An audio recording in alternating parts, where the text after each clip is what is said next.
Hey everybody, so for today, before we get going, let's get ourselves in the right mindset. And the right mindset for today is grumpy old man. Okay? Now, I want you to repeat after me. Get off my lawn.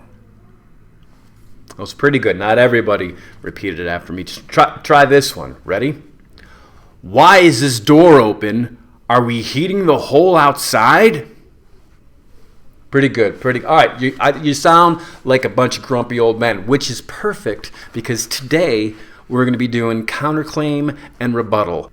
And a counterclaim and rebuttal is essentially taking what the other side says, the people that disagree with you, what do they say, and then explaining why it's wrong. And you know who's really amazing at that? Grumpy old men. So the first thing I'm going to ask you to do today is to grab a quote that you'll be able to use as a counterclaim.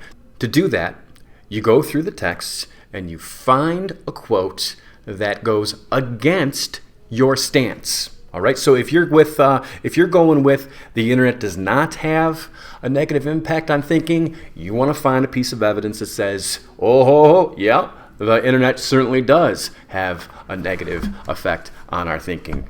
An important thing to consider. You're the author of the essay. You get to pick the counterclaim. I advise you not to pick the opposition's strongest argument. I mean, if they have an argument that they could put out there like, oh yeah, well, what about this? And the only thing you can say back to it is, well, yeah, but so, then it's a pretty strong argument. Remember, you pick it. So pick one of their weaker ones.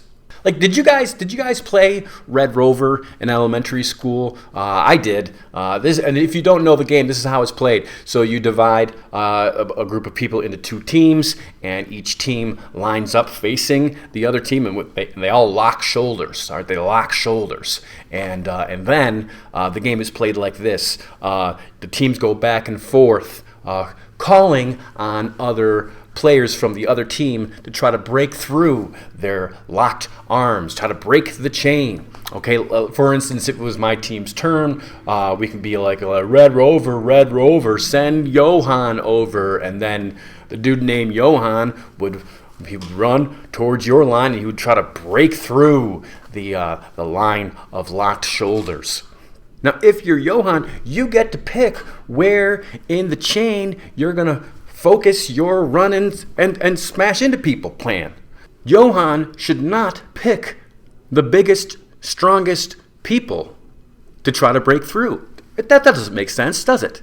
By the way, I have this glorious vision of a professional league of Red Rover where in this vision there are just two lines of giant men who are angry at the world, and they take turns calling each other over, and there's running, and there's grunting, and there's smashing, and there's no helmets, there's no paddings, and there's horrific injuries.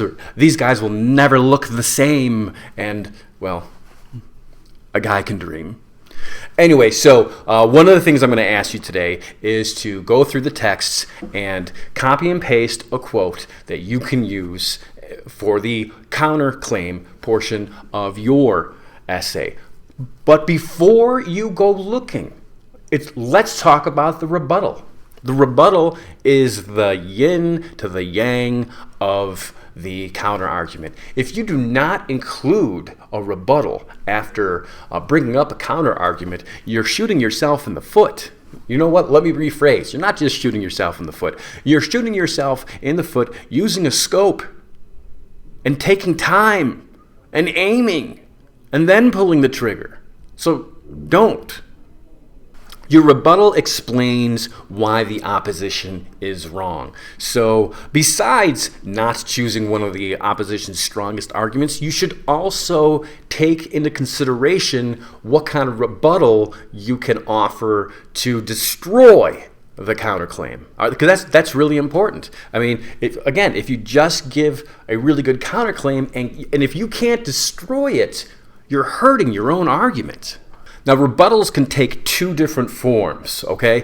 One is slightly better than the other, but they're both pretty good. The first one is if you can grab a quote from one of the texts as a rebuttal, that is the best one.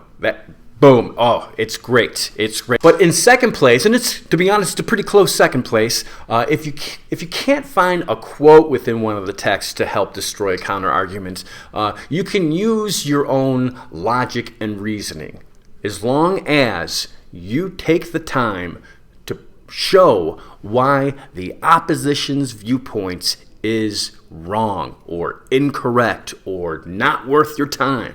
The rubric that I'll be using to grade your counterclaim and rebuttal paragraph, it will give the most points for a rebuttal that uses a quote. It'll give slightly less points for using just logic and reasoning without a quote.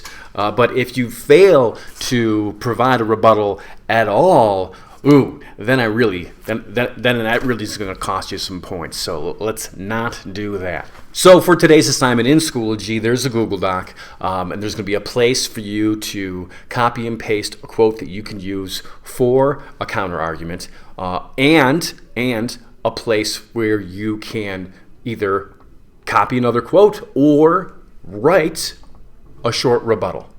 Now, if this seems like a little less work than yesterday, I think you're right. And if you didn't quite finish yesterday's work, because I think we were a little bit pressed for time, because there's a lot of text to skim through. If you need a little bit more time for yesterday's work, yeah, take it. But make sure you get yesterday's work and today's work in ASAP, because I really want to take a look at all the stuff before we actually get into the writing next week. Because if there's like important misunderstandings, we want to fix them. Because I'd much rather fix them now than try to fix them later, right? I think it's in your best interest. It's in my best interest and all that stuff. All right. So, grumpy old men, get to it. Counterclaims and rebuttals. Don't have a counterclaim without a rebuttal. I look forward to your submissions. Anything comes up, give me a shout out, reach out, let me know, help you out. Cool. Bye.